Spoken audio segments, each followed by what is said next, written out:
En esta parte 125 de Preparando el Gobierno Mundial vamos a tener un tema que tiene que ver sobre todo con cuestiones infantiles y sexuales. Pero vamos a ver una vez más cómo ONU, George Soros, jesuitas, trabajan con unos propósitos que desde luego cada vez dan más que pensar. Estad atentos a lo que hoy vamos a mostrar, porque una vez más nos hará recordar en esos tiempos que aparece en ese texto que venía a decir que como en los días de Noé, etcétera, etcétera, pero también como Sodoma y Gomorra, serían los momentos de la venida del Hijo del Hombre. ¿Y qué sucedía en esos lugares? Mirad el relato bíblico y veréis qué paralelismo empieza a guardar todo con la realidad que tenemos ya casi delante nuestro. Vamos a empezar.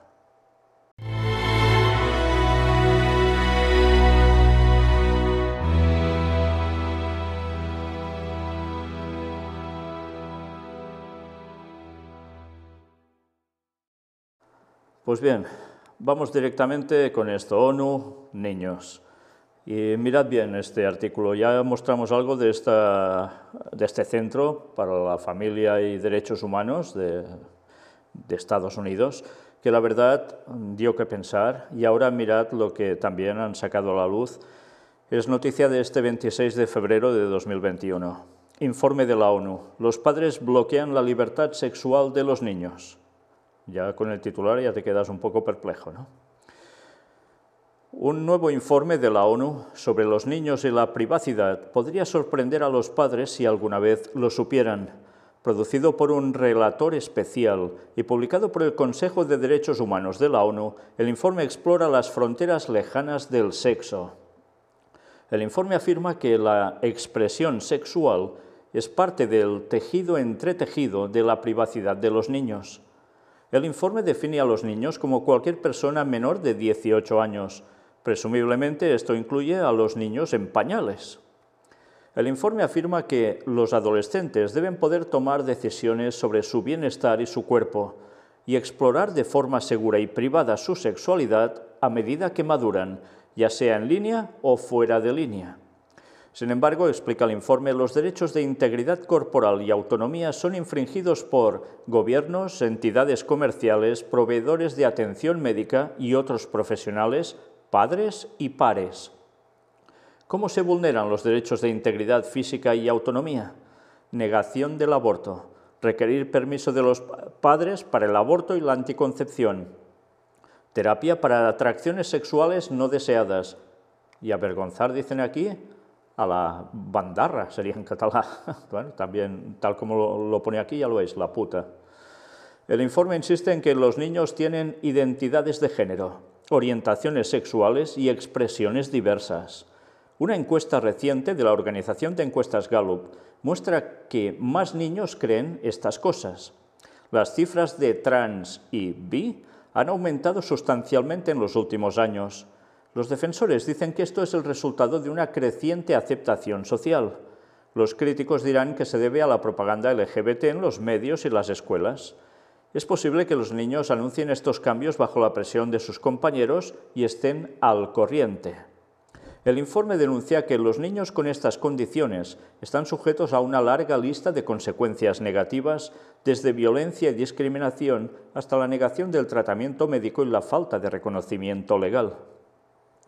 El informe es parte de un programa más extenso de la ONU sobre inteligencia artificial y derechos del niño. Dos conceptos que parece que no tengan nada que ver, ¿no? UNICEF ha publicado un extenso informe sobre el tema.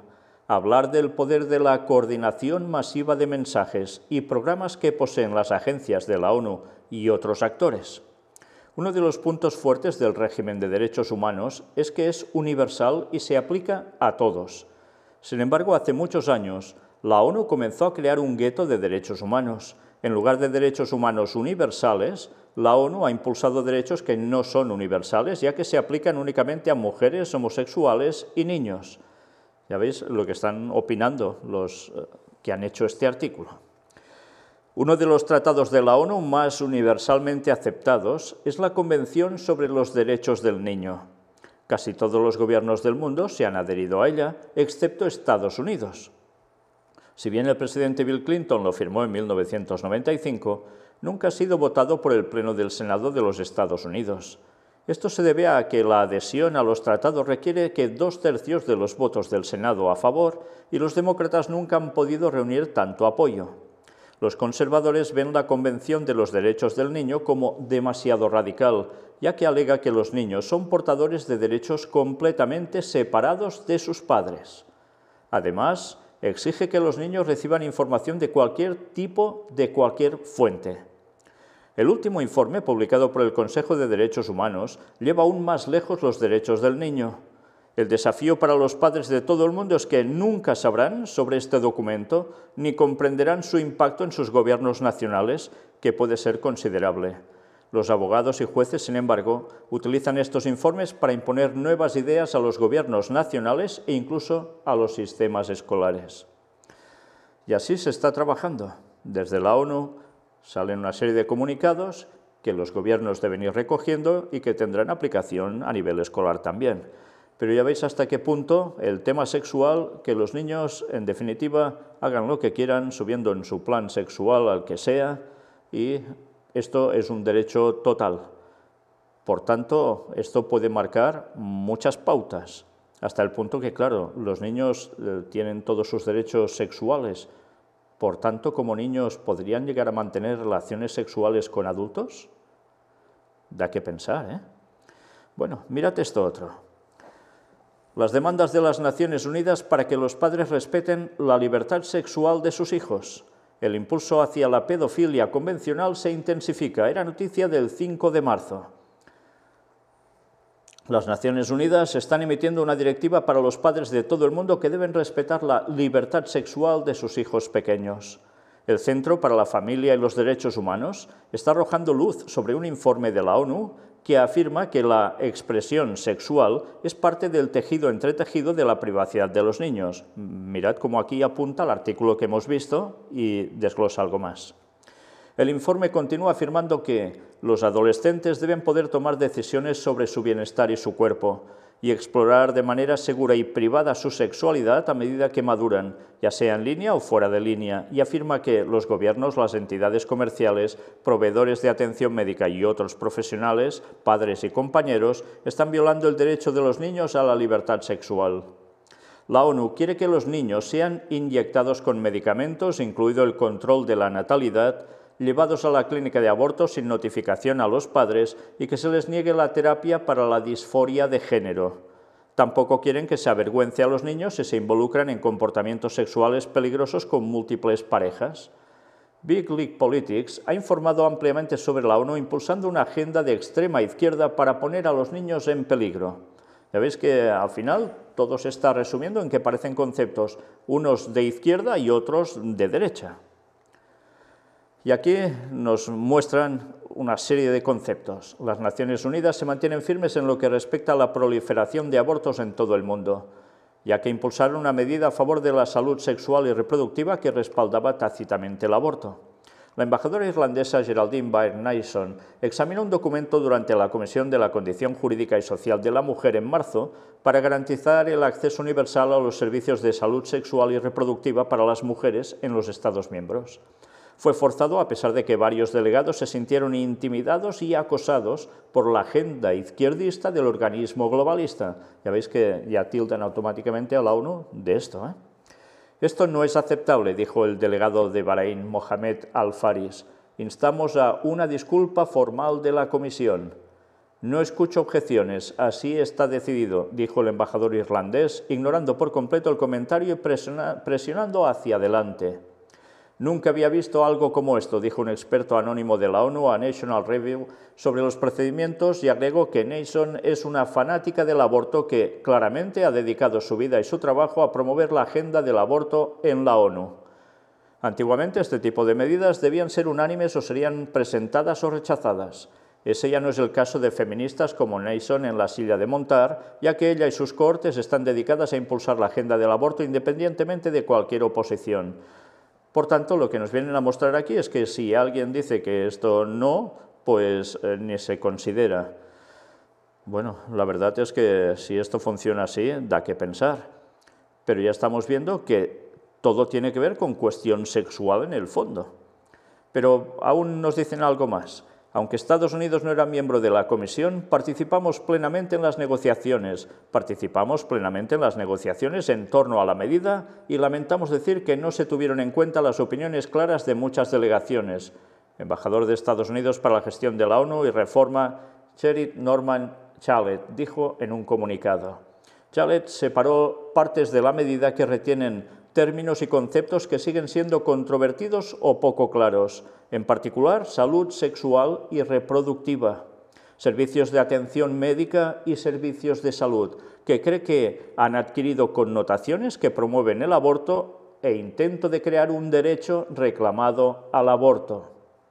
Bueno, pues ya veis las opiniones que hay al respecto en esta cuestión, pero cómo se va avanzando hacia una línea muy concreta. Bueno, fijaos que aquí hasta el autor de este artículo dice: la ONU puede ser la entidad más despreciable del planeta y está a la vanguardia de la pedofilia generalizada. Los globalistas buscan el alma de los niños. Bien, quizás pueda sonar realmente exagerado lo que diga este señor aquí, pero sí que sabemos, y eso está más que claro, que Satanás va por los niños. Sí, va por los niños, porque sabe que si ellos aceptan el mensaje, serán grandes portadores de luz en el momento final. Sí, entonces, ¿qué hace? Pues que realmente estén por muchas otras cosas, menos por lo que deben estar. Sí, parece una tontería, pero la profecía nos indicaba eso. Bueno, pues ya estamos viendo que hay una serie de movimientos a nivel mundial, y ya veis generados por quién, que desde luego llevan hacia una línea pero que muy preocupante. Pero mirad, ahora parece que cambiamos un poco de tercio, pero tiene que ver con lo mismo que hemos presentado. Tiene que ver con George Soros y, como no, los jesuitas. Y es un artículo católico de este medio, Aciprensa, que son bastante críticos con el Vaticano en su momento actual. Universidades jesuitas recibieron más de 2 millones de dólares de fundación de Soros. Era noticia de este 4 de marzo. No hace tantos días de esto, hace 6 días o 5 días prácticamente. Mirad, según cifras oficiales de la Open Society Foundation, 7 universidades de la Compañía de Jesús, jesuitas en países de América Latina, Estados Unidos y Europa, recibieron en los últimos años más de 2 millones de dólares de la fundación del magnate pro-aborto George Soros. La Pontificia Universidad Javeriana de Colombia recibió 400.000 dólares de la fundación de Soros entre 2018 y 2019 para 3 proyectos, entre ellos el de apoyar la igualdad de género y el desarrollo sostenible mediante el desarrollo de habilidades y herramientas analíticas para la integración del género en los análisis económicos y la promoción del campo de la economía de género en las universidades colombianas. La Universidad Centroamericana José Simeón Cañas, de El Salvador, recibió 50.000 dólares entre 2016 y 2017. La Universidad Rafael Landívar en Guatemala recibió en 2017 221.534 dólares para su publicación Plaza Pública, que en 2020 realizó un evento junto a la multinacional del aborto, Planet Parenthood. La Fordham University de Estados Unidos recibió 167.200 dólares de la Open Society Foundation en 2017, mientras que la Loyola University del mismo país obtuvo 25.000 dólares ese mismo año. La Georgetown University recibió entre 2016 y 2019 más de 1,3 millones de dólares de la fundación del magnate pro-aborto para diversos proyectos, entre ellos el de apoyar iniciativas educativas que promoverán una agenda de globalización reequilibrada. La Universidad de Namur en Bélgica recibió en 2018 la suma de 116.098 dólares. Aciprensa envió preguntas a todas las universidades jesuitas que recibieron dinero de la fundación de George Soros. Al cierre de esta edición, solo la Pontificia Universidad Javeriana y la Fordham University respondieron. Bob Howe, vicepresidente adjunto de comunicaciones y asesor especial del presidente de la Fordham University, dijo a Aciprensa que Fordham es una universidad de investigación y nuestra facultad recibe becas de investigación de fundaciones de todo el espectro político. Esas subvenciones no tienen relación con la misión y el carácter católico y jesuita de Fordham, expresó. Por su parte, Santiago Pinilla Valdivieso, director jurídico de la Pontificia Universidad Javeriana, señaló que las donaciones que recibe la universidad son empleadas para la financiación de matrículas de estudiantes de escasos recursos o para el desarrollo de actividades estrictamente científicas, académicas o de investigación. Para el desarrollo de actividades científicas, académicas y de investigación, acorde con su naturaleza universitaria e identidad católica, se reciben y recibieron recursos de la Open Society Foundation, indicó. En la sede de Cali, dijo, las donaciones de la Fundación de Soros fueron usadas para facilitar la participación efectiva de las comunidades indígenas, afrodescendientes y campesinas en los mecanismos de justicia transicional de Colombia, 2 proyectos. En la sede de Bogotá, continuó, se usaron los recursos de la Fundación de Soros, entre otros puntos, para promover la inclusión de género en la economía como un componente importante en los currículos de los programas de pregrado y posgrado de los departamentos de economía en las universidades colombianas. Para Pinilla Valdivieso, es muy importante destacar que la razón de ser de la universidad es fomentar el pensamiento crítico, libre e universal de sus miembros, sobre la base del respeto a la diversidad de pensamiento, orientación política, sexual o religiosa, contribuyendo al logro de una sociedad justa, incluyente, democrática, solidaria y respetuosa de la dignidad humana. Se señala también que la Universidad Javeriana ha obrado de forma similar a otras universidades e instituciones católicas para sus proyectos científicos al recibir recursos de la Open Society Foundation, sin que desde la Universidad Javeriana se haya tenido relación alguna con el tema de la despenalización y legalización del aborto, indicó. El director jurídico de la Pontificia Universidad Javeriana dijo que la universidad continúa recibiendo aportes de dicha fundación con el fin de financiar el cumplimiento de los objetivos científicos y académicos de los proyectos mencionados en la pregunta anterior que actualmente continúan vigentes. Al ser consultado sobre si la Universidad Jesuita sabe de la agenda pro aborto de la Open Society Foundation y George Soros, Pinilla Valdivieso dijo que no de forma oficial por parte de la Open Society Foundation ni de George Soros. Si bien la universidad ha tenido información sobre una supuesta participación de la fundación o su fundador en dicho tema, no ha sido por fuentes oficiales o formales y, por lo tanto, no se consideran confiables ni verificables, añadió. El sitio web de la Open Society Foundation expresa explícitamente en su sección Salud y Derechos Sexuales y Reproductivos que la organización apoya el trabajo de vanguardia en justicia reproductiva que contrarresta la coerción, asegura el acceso al aborto seguro y legal y se resiste a la vigilancia, la criminalización y el castigo de la sexualidad. Y ya veis, eso aparece directamente en la web de Open Society Foundation. Y resulta que esas universidades jesuitas, como no lo dice él directamente, pues no, nada, no nos podemos fiar de lo que digan. Vaya forma de escurrir el bulto, ¿no? Y terminan diciendo George Soros y el aborto. Open Society Foundations, creada por Soros en 1993 como Open Society Institute, OSI, financia diversas campañas a favor del aborto en todo el mundo. En 2016 se conoció que la Fundación de Soros movió $1,5 millones para callar el escándalo de la multinacional del aborto Planned Parenthood, acusada de vender órganos y tejidos de bebés abortados en sus instalaciones. En 2017 el Gobierno de Irlanda ordenó a Amnistía Internacional devolver a Soros los más de $160.000 donados por su fundación Open Society para una campaña a favor de la legalización del aborto en ese país. Ya sabéis que Amnistía Internacional está relacionado también con la Iglesia Católica. Un documento de la Fundación Open Society filtrado por dcleaks.com en 2016 reveló que para la organización de Soros era importante una victoria a favor del aborto en Irlanda para impactar a otros países fuertemente católicos en Europa.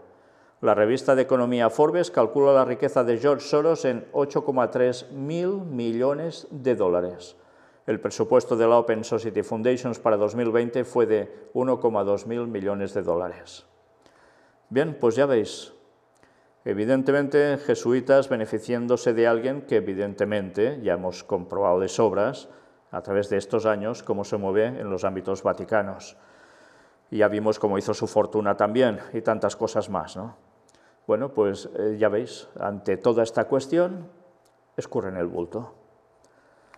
En fin, muchos estarán de acuerdo, otros en contra de que esto funcione así, pero evidentemente lo que queda palpable es que hay un gran interés en que la sociedad coja unos parámetros distintos y hay una gran inversión al respecto que evidentemente mira por dónde a los jesuitas, cómo no, ya les va bien. Bueno, pues si hemos visto todo esto hasta ahora, viene una cosa también nada, en fin, precioso de presentar para mí. Y es esto, Otokonoko Pharma. ¿Qué es? Mirad, ¿veis esta cajita? Es un producto que se vende. Aparece una niña así dibujada en plan manga japonés y ya veis cómo va vestida, ¿no? Pero fijaos arriba de la tapa de la caja, como hay el símbolo de varón y hembra entremezclado. ¿Ya nos están queriendo decir algo con esto? Pues veamos otra parte de la caja donde lo que pone en inglés, si lo queréis lo traducís vosotros porque da hasta asco. Pero luego esto otro, donde aquí se dice algo más. Y ahora vais a ver en definitiva qué es. Mirad. Otokonoko, ¿de dónde surge esta palabra? En la cultura japonesa contemporánea, otokonoko es el término utilizado para denominar a hombres que practican el travestismo. El término tiene sus orígenes en el manga y en la cultura del Internet a comienzos de los años 2000. En la cultura japonesa contemporánea, recordad que se trata prácticamente de ahora. Otokonoko literalmente es hija varón o mujer masculina. Es el término utilizado para denominar a hombres que practican el travestismo. El término tiene sus orígenes en el manga y en la cultura de la Internet a comienzos de los años 2000. Sin embargo, el concepto refleja una amplia gama de tradiciones anteriores y ejemplos de travestismo masculino en Japón, tales como los onnagata, un actor masculino que encarna en las obras teatrales el papel de una joven mujer, en el teatro de kabuki y en la carrera del artista travesti Akiro Miba. Otokonoko es un juego de palabras con el término, que veis ahí el grafismo en japonés, también pronunciado como otokonoko y que significa niño, comúnmente asociado con la cultura otaku. Ha dado lugar a maidcafés temáticos, tiendas de moda y una amplia gama de medios de comunicación populares en Japón. A menudo muchos personajes femeninos de ficción son representados por hombres. El concepto de otokonoko no corresponde a ninguna identidad sexual o identidad de género particular, sino que el mismo otokonoko puede considerarse una orientación sexual individual. Bueno, aquí veis precisamente en la fotografía a un actor y comediante japonés travestido como una estudiante de secundaria. ¿Ya veis? Otokonoko Pharma vende hormonas para cambio de sexo a través de Internet. Su mercado principal son niños y adolescentes. En la caja se puede leer mantener fuera del alcance, no de los niños, no, de los padres. Mantener fuera del alcance de los padres. Por tanto, ¿esto a quién va dirigido? Evidentemente a los que aún no son padres y que tienen una edad relativamente baja. Por tanto, señores, ¿aún creéis que el diablo no va a por los niños? ¿Aún creéis que son cuentos lo que escribió Ellen White sobre el fin de los tiempos? Cuando la profetisa del Señor escribió por algo es, inspirada por Dios, dijo claramente que la intención de Satanás es eso, porque sabe que habrá niños que van a ser lo contrario a todo lo que aquí nos muestran, niños que habrán crecido en la fe, en la sana doctrina, y que el Señor los va a utilizar, sean niños o jovencitos, para dar el mensaje final al mundo. Pero qué difícil va a ser hacer esto cuando todo el ambiente de alrededor es lo contrario. Una vez más, los niños hoy en día, los jovencitos en general, no tienen nada fácil seguir al Señor y la palabra de Dios. Es muy difícil. El bombardeo mediático es impresionante. Ya veis, aquí todo empezó también con los cuentos, dibujos de cómic llamados manga en Japón, que se han extendido por todo el mundo y son los más leídos prácticamente por no solo niños y jovencitos, sino también mayores. Han cambiado la forma del dibujo característico de antes y no solo eso, sino todo el mensaje que transmiten allí. Los valores precisamente han cambiado radicalmente y da que pensar, ¿no? Porque ha habido tanta promoción al respecto. Las cosas no pasan porque sí. Y también hemos visto lo mismo en dibujos animados, hechos del mismo modo. Pero esto no es todo. Ya veis lo que hay detrás. ¿Qué se busca? Que haya un cambio absoluto en la forma de sexualidad de los niños. ¿Por qué? Satanás sabe que a través de ese medio es más fácil que nada desviar a la gente de Dios. Sí, él lo sabe muy bien, porque eso lo hace con los niños y con los adultos. Pero sabe que si lo hace ya con los niños, están marcados para seguir el resto de sus vidas una tendencia que difícilmente van a cambiar, aunque conozcan el mensaje. Pero lo peor es que cada vez queda menos tiempo, y estos niños, a poca edad más, van a llegar hasta el retorno de Cristo. Nos quedan 10 años. Imaginad, además, los que están naciendo ahora. Nos damos cuenta, sobre todo los padres creyentes, de qué implicación va a tener esto para ellos. Y aún, una vez más, he de decir, los que aún no sois padres, vais a despreciar el mensaje dado por Dios para que en este último tiempo ya no se tengan hijos, porque lo más difícil va a ser que puedan ser salvos. ¿Somos conscientes de eso? No, no estoy hablando a favor de descender la natalidad porque hay esto que aboga Bill Gates y tantos otros. No, no se trata de eso. Se trata del pueblo de Dios. Porque aquí lo que está en juego es la vida eterna de esas criaturas y también la de los padres. Y todo lo que va a conllevar este tiempo hasta el momento del retorno de Cristo. Satanás no va a parar, pero el pueblo de Dios tiene que buscar que sus hijos, los más jovencitos, los que han ido naciendo incluso hasta ahora mismo, al menos reciban la educación que deben tener para poder resistir estos embistes que el diablo está haciendo de un modo tan furioso, porque sabe que le queda poco tiempo. Y no poco tiempo, sino muy, muy poco tiempo ahora ya. Por tanto, hagamos esfuerzos para preparar a los jóvenes en la verdad y destapar todas estas artimañas del diablo que no pararán de causar estragos hasta el final.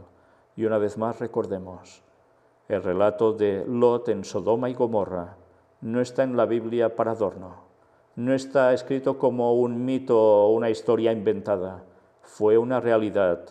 Y nosotros hemos mostrado el azufre y las imágenes de esas ciudades de Sodoma y Gomorra hechas cenizas, y que aún tantos quieren ignorar de que sea cierto. Un azufre de una pureza del 98,8%, mientras por el resto del mundo está el 37 y pico por ciento como mucho. ¿No os extraña que cayera en gotas como de lluvia, azufre y fuego, haciendo cenizas a esa ciudad y a sus moradores? Dios avisó a tiempo a Lot para que saliera. Pero ya visteis todo lo que llegó a pasar debido a la influencia de esa ciudad. Si no conocéis el relato, miradlo. Pero es estremecedor cuando hasta los ángeles que habían ido en forma humana allí, y Lot tenía en su casa, tanto jóvenes como adultos, como ancianos, como niños, estaban en la puerta de ese hogar pidiendo que les sacaran a esas personas que habían llegado, que en verdad eran ángeles, para hacer de ellos todo lo que quisieran sexualmente. Y ya sabéis el resto de la historia, ¿no? Eso no está ahí para adornos, lo he dicho. Todo está escrito en la Biblia especialmente para los que han alcanzado los fines de los siglos. Y esto no podemos olvidarlo. Y avisados estábamos que la historia se repetiría. A ese punto estamos llegando. Y eso indica, a pesar de la desgracia que implica, que nuestro Señor está a las puertas. Su venida es inminente. Una vez más, Maranata 2031. Las profecías no fallan. Todas se cumplen y las finales, todas delante nuestro. Gracias a Dios.